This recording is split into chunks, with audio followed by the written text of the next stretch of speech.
Okay. So what's good, man? How you been? I've been good, man.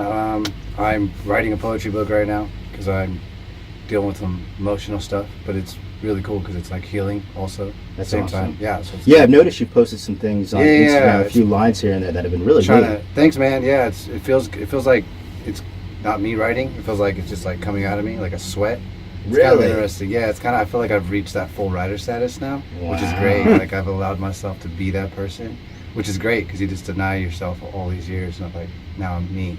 It's beautiful. Yeah. What do you think's held you back before? That's kind of allowed for fear, release. Fear of failure, just fear of not not becoming who I want to be, but like it also doesn't matter. Fear of rejection, fear of I just never took a risk, I guess. I was always just took the safe road. And so now I'm just like, fuck the safe road. Like life is way too short, So yeah, it's cool. It's about life, about loss, about losing a girlfriend, about losing a dad. It's about trying to heal through like being new, So it's I really love it. It's like obviously I wanted to sell a lot, but it really just kind of feels good just to get it out too. So it's kind of cool. So I'm in the middle there right now. Yeah, it sounds like it. It's nice to hear people say that because not enough of us do. I mean, I feel that all the time. This is taking a risk. You guys are doing it right now. Exactly. You guys, honestly, this has been a little bit of inspiring for me too. Cool. Hanging out with Josh too, like people that I'm trying to surround myself with creative people, and this shit is exactly what I want to do. And we're lighting up the internet. Absolutely. I just checked Twitter. The subscriber numbers are just going. It's trending right now. Hashtag Mr. Rogers right now is going through the roof. They better start coming in. All these people were talking. I'm gonna about post this one actually. So I got about 200 followers ready for this feed. Sweet, man. Subscribe, you clowns! Come on. Seriously, well, no, honestly, like you, we're so happy to have you back though, because you appreciate it. We just thoroughly enjoyed that last review we did with you with Tori. I think we crushed it too. We found it to be one of like our just kind of most interesting and like. I don't know. It just spurned some fascinating conversation. Overanalyzed it, but I think that's the point of this whole thing. No, that was the point. Yeah, I think so.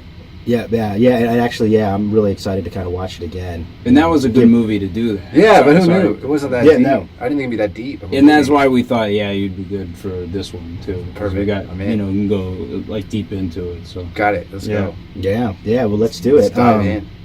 Yeah. So as mentioned, we saw. The documentary for Mr. Rogers' Neighborhood. Will You Be My Neighbor? Right? Yeah, Won't You Be My Neighbor?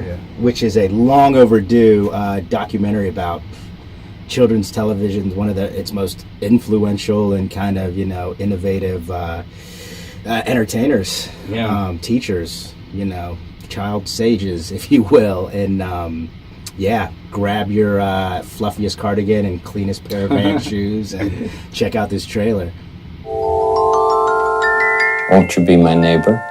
It's an invitation to help somebody know that they're loved and capable of loving. Love is at the root of everything. Love or the lack of it. Fred's work was love your neighbor and love yourself. It was a communication right into their hearts. Children have very deep feelings, just the way everybody does. There must be times when you do feel blue. I'm not feeling blue right now, though. Me neither. Thank you for whatever you do to bring joy and hope, light and love to our world today. Please won't you be my neighbor? All right, well, we're not even going to, mess with the non-spoiler. We're just so pumped to just get into it and kind of feel like it's almost pointless for, a documentary a little bit. Yeah. So, I don't know. Let's get into it. I mean, what were your guys' initial reaction, impression to this? There are spoilers. Not, there's some parts, to me, there was stuff wow. You learn stuff. Yeah, you learn stuff. That's stuff you couldn't. Not typical movie spoilers, but... No. Wow, I didn't know. A lot of things, right? So many things about this dude. Yeah, I mean, it did what documentaries should set out to do, right? Yeah. And teach you some stuff about the subject. Right. On a deeper level, and this one certainly accomplished that.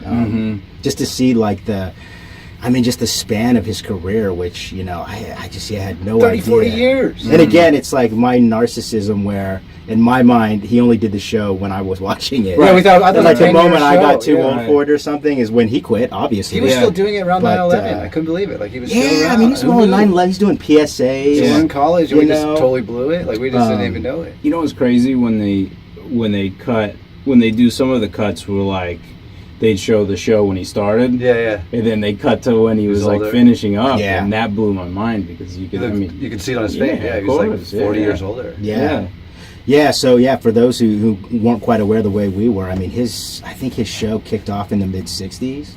And, just started out as a small, local, kind of experimental, public access show in Pittsburgh, Pennsylvania, which I'm actually from the Pittsburgh area. Oh, sweet. So Shout much out. love, yeah. WQEZ. Yeah, I think that's Something it. like Yeah, that. that's it. WQEZ. And yeah, it started Something because like he that. was tired of seeing he was a minister, right? And then is that what you call a minister?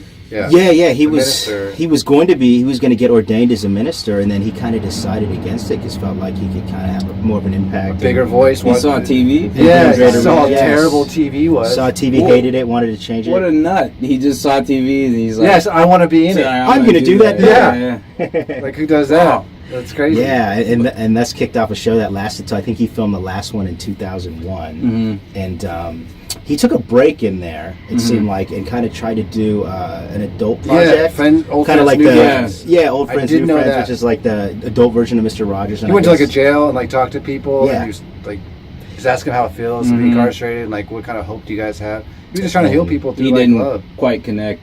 Yeah, the that's same what they way, said. and you could see it Totally. I think because what, like we were saying, if you're sticking a tiger puppet in an adult's face, It's weird. they're gonna it's gonna be hard. I think because we can't drop our guard, right? Yeah. It shouldn't be weird, but it is weird because it is a little. we don't humble yeah, ourselves yeah. like kids do. Yeah, sure. Yeah.